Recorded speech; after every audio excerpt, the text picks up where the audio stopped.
Hai teman, kembali lagi bersama saya yang akan membacakan novel yang berjudul Terpaksa Menikahi Pak Ustadz.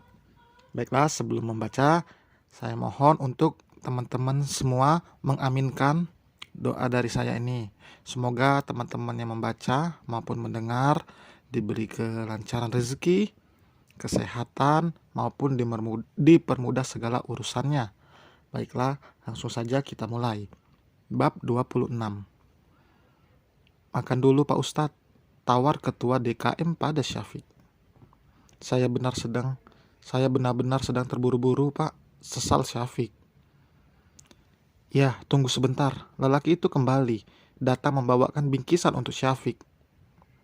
Tidak enak menolak, karena tadi ia sudah menolak untuk pulang bersama, karena Alika pasti sudah menunggu. Jam sudah menunjukkan pukul 10 malam. Sebelum menikah, Syafiq bahkan kadang pulang pukul 2 dini hari, hanya untuk mengisi kajian dari satu tempat ke tempat lainnya. Tapi sekarang sudah berbeda. Ada seseorang yang menunggunya di rumah, dan Syafiq tidak ingin membuat istrinya menunggu apalagi berada di rumah orang tuanya. Syafiq mencoba berperan sebagai suami yang baik. Ia tidak bisa menghubungi Alika karena ponselnya sengaja disimpan, karena tahu Alika akan merasa bosan saat di rumah. Meski tidak tega, tapi ia mencoba tegas untuk kebaikan istrinya itu. Salah satu cara untuk memutuskan komunikasi Alika dan laki adalah ponsel perempuan itu. Apa beli roti bakar aja ya? Gumam Syafiq. Ia tahu betul istrinya sangat suka ngemil. Ia menepikan mobilnya untuk membeli roti bakar sesuai dengan kesukaan Alika. Ia bahkan mampir ke minimarket untuk membeli keju dan coklat. Melakukan hal sama seperti Alika beberapa waktu yang lalu. Sampai di rumah jam 11 lebih. Syafiq memberikan kunci cadangan oleh ibunya agar saat pulang ia bisa langsung masuk dan tidak membuat penghuni rumah yang lain terbangun. Saat masuk, lampu ruang tengah dan dapur sudah dalam kondisi padam, menandakan semua orang sudah tertidur. Syafiq membuka pintu kamarnya sambil mengucapkan salam. Ia menatap sang istri yang duduk bersila di sofa dengan buku catatan di tangannya. Terlalu fokus sampai ia tidak menyadari kedatangan Syafiq. Bahkan setelah lelaki itu mengucapkan salam. Baru saat Syafiq duduk di sebelahnya, Alika langsung tersadar. Assalamualaikum warahmatullahi wabarakatuh, bidadari surgaku. Syafiq mengucap salam lalu mencium mesra kening Alika. Waalaikumsalam. Alika menjawab singkat. Ia kembali fokus membaca berulang-ulang materi yang tadi disampaikan oleh mertuanya. Ia bahkan tidak protes dengan panggilan dan sentuhan Syafiq. Serius banget? Baca apa itu? Tanya Syafiq. Tadi Umi kasih materi ini. Soal adab berpakaian wanita sesuai syariat Islam. Syafiq mengangguk. Mau sambil ngemil? Tadi Mas beli roti bakar. Alika langsung melepaskan buku itu dari tangannya dan menatap Syafiq, membuat lelaki itu terkekeh geli. Jika soal makanan, Alika akan sangat cepat menanggapinya. Mana? Tanyanya. Syafiq mengarahkan telunjuk pada kantong plastik yang berbeda di atas nakas. Biar Mas ambil dulu piringnya, ucapnya. Aku aja Meskipun sikapnya tidak sekasar sebelumnya, tapi tetap saja ada yang kurang karena Alika masih memanggilnya dengan panggilan Tapi perempuan itu tidak protes saat Syafiq memanggilnya begitu manja dengan sebutan bidadari surga. Satu tanda jika Alika mulai menerimanya, bukan? Sebelum ke rumah orang tuanya, Syafiq dan Alika memang menyempatkan untuk pulang ke rumah mereka membawa baju ganti.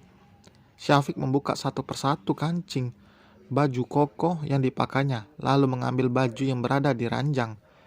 Tapi ia belum sempat memakai baju itu. Dar.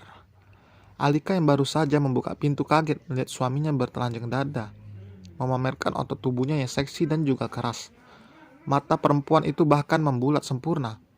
Begitu terpesona Alika pada tubuh suaminya sendiri. Wanita manapun pasti akan terpaku melihatnya. Syafiq memang rajin berolahraga di waktu senggangnya, hingga otot-otot tubuhnya terbentuk dengan sempurna. Syafiq langsung mendekat. Kamu gak apa-apa sayang? Tanyanya cemas. Ia bahkan melempar asal bajunya, tidak sadar jika yang membuat Alika menjatuhkan piring itu adalah pemandangan di hadapannya. Alika tersadar dan langsung berjongkok untuk memungut pecahan piring. Ibu, sakit sekali, rengeknya saat merasakan pecahan beling menusuk jarinya. Refleks perempuan itu selalu memanggil sang ibu saat keadaan apapun, persis seperti anak kecil. Biar Mas aja yang beresi. Syafiq meraih jari Alika dan mengeluarkan benda tajam itu sebelum menghisap jari Alika untuk menghentikan darah keluar. Alika terpaku di tempatnya menatap Syafiq dengan jarak begitu dekat. Lelaki itu berlalu dan mengambil kotak obat dan juga sapu. Sedangkan Alika duduk di sofa bergeming di tempatnya. Sampai Syafiq datang untuk mengobati luka di jari telunjuk istrinya itu. Lain kali hati-hati ya. Apa tangan kamu licin sampai piringnya jatuh? Tanya Syafiq, lalu menutup kotak obat dan menatap Alika. Alika menggelengkan kepalanya. Lihat gak pakai baju, makanya aku kaget. Ungkapnya dengan polos. Kaget atau terpesona? Syafiq masih sempat menggoda istrinya. Kaget, balas Alika dengan nada sedikit tinggi karena kesal. Iya, Sri Mas kaget terus terpesona melihat tubuh suaminya yang seksi berotot ini, kekeh Syafiq. Alika merenggut kesal. Ia membuka coklat batangan dan langsung memakannya. Setelah drama kecil mengenai keterpesonaan Alika yang tidak diakuinya itu, mereka sama-sama menikmati roti bakar yang dibeli Syafiq. Alika yang belum mengantuk masih berkutat dengan buku catatannya, sedangkan Syafiq baru kembali dari kamar mandi dan terlihat lebih segar dengan rambut basah.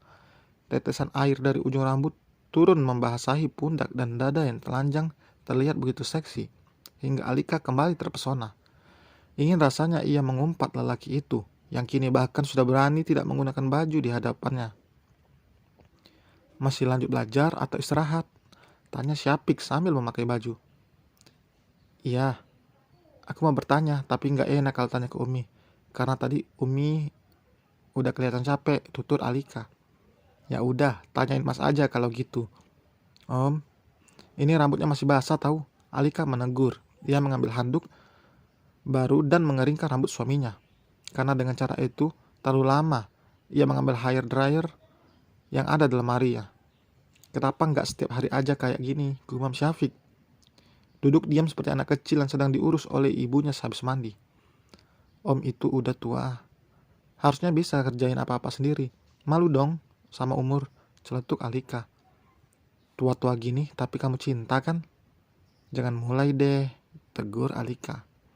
Selesai dengan itu, Alika mengajukan beberapa pertanyaan yang memang ingin ia dengar penjelasan lebih dalam dan detail.